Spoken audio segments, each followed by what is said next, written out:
Si tu penses que plus de mégapixels signifie une meilleure qualité de photo, alors cette vidéo est faite pour toi.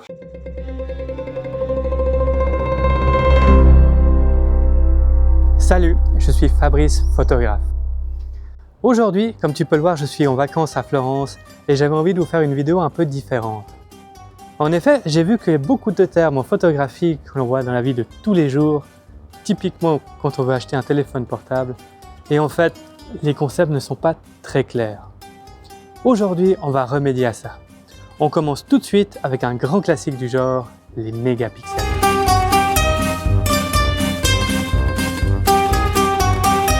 Les mégapixels, c'est probablement le terme le plus utilisé lorsqu'on parle de photographie.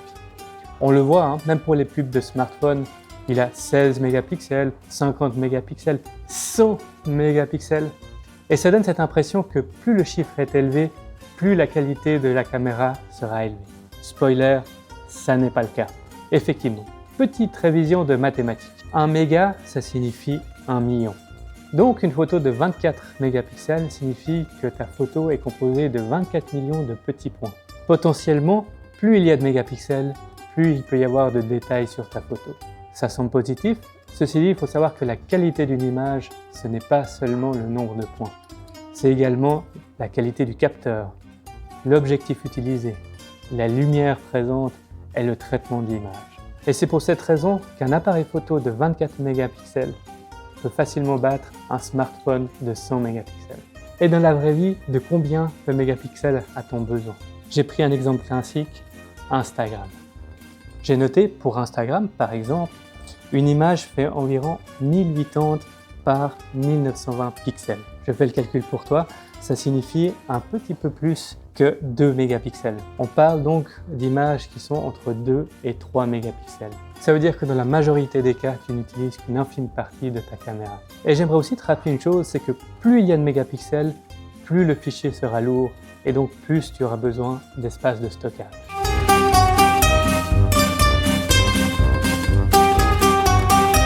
Ceci nous amène à une autre confusion qui est très fréquente.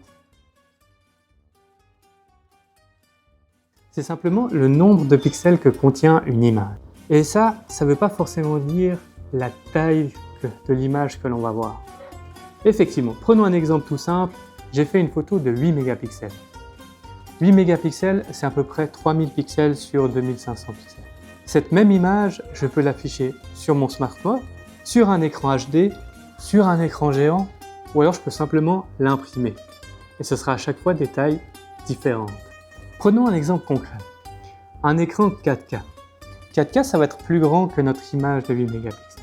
Ça veut dire que si j'affiche cette image en plein écran, l'écran va devoir inventer les pixels qui manquent.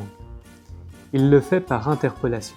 Et là, tu regrettes de ne pas avoir suivi tes cours de maths à l'école.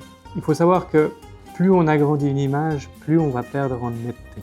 On peut aussi afficher cette même image à 100%. Ça signifie qu'un pixel de l'écran correspond à 1 pixel de l'image. À ce moment-là, ce qui va se passer, c'est que notre image ne va pas couvrir tout l'écran. Il y aura une partie vide. J'aimerais aussi te donner l'exemple inverse pour bien comprendre les choses. Maintenant, notre image de 8 mégapixels, on va l'afficher sur un smartphone. Là, l'écran est plus petit ou contient moins de pixels que ton image. Donc, l'image va être réduite. Ça veut dire qu'un pixel du téléphone correspondra à plusieurs pixels de l'image. Et dans un cas comme ça, souvent on va même gagner en netteté, des fois on va avoir même une réduction du bruit. Et c'est pour ça qu'une image peut être magnifique sur un téléphone et avoir l'air horrible sur un écran géant. Donc si tu dois retenir une chose, c'est que ton image ne change jamais. C'est le support qui va décider la façon dont tu vas visionner ton image. Avant, j'ai mentionné l'impression, c'est également un cas super intéressant et je vais en parler dans le chapitre des DPI.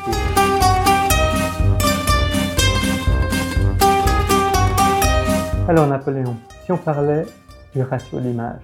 Le format ou le ratio d'image, c'est simplement la proportion entre la largeur et la hauteur. Les grands classiques, 3/2, 4/3, 16/9, on les voit partout. Le premier chiffre correspond à la largeur et le deuxième à la hauteur. Il y a des grands classiques, par exemple pour les capteurs d'appareils photo, le 3/2 est le plus courant. Les écrans et les télévisions sont plutôt à 16/9. Et les smartphones, souvent c'est 9/16. Et je ne sais pas pourquoi, c'est là qu'il semble y avoir une énorme confusion. En effet, si je change mon format d'image, elle ne va pas s'agrandir, je vais enlever une partie. Effectivement, c'est comme si je prenais des ciseaux et que je découpais une photographie. Évidemment, suivant le support que l'on utilise, on va avoir l'impression que l'image va se zoomer. Et ça, c'est dû à ce que j'ai expliqué au chapitre précédent. Pour éviter tout problème, il faut penser à ce qu'on veut faire de la photo déjà à la prise de vue.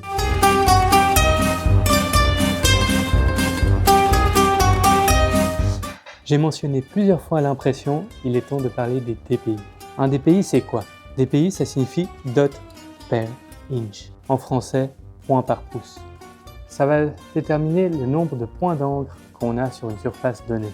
La haute résolution, c'est 300 dpi. Pourquoi 300? Parce qu'à une distance normale de lecture, et on considère que c'est 30 cm, l'œil humain ne distingue plus les points à 300 dpi. Ça veut dire que s'il y en a plus, ils servent à rien. Mais ce qu'il faut vraiment comprendre, c'est ça. Les DPI ne changent pas ton image. Elles changent la façon dont elle est imprimée. Et il faut savoir que le bon nombre de DPI dépend aussi de la distance à laquelle on verra ton image. Ce n'est pas la même chose d'une image imprimée sur un journal ou une image qui sera affichée en grand sur le mur d'un immeuble.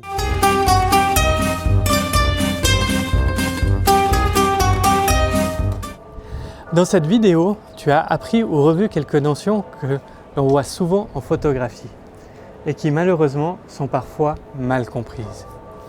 On a parlé de mégapixels, de résolution, de format d'image, de DPI. Si tu as trouvé cette vidéo utile, n'hésite pas à me le dire en commentaire. Et aussi si tu as d'autres idées pour une autre vidéo. En attendant, rappelle-toi, une bonne photo, ça ne se fait pas par hasard. Allez, ciao!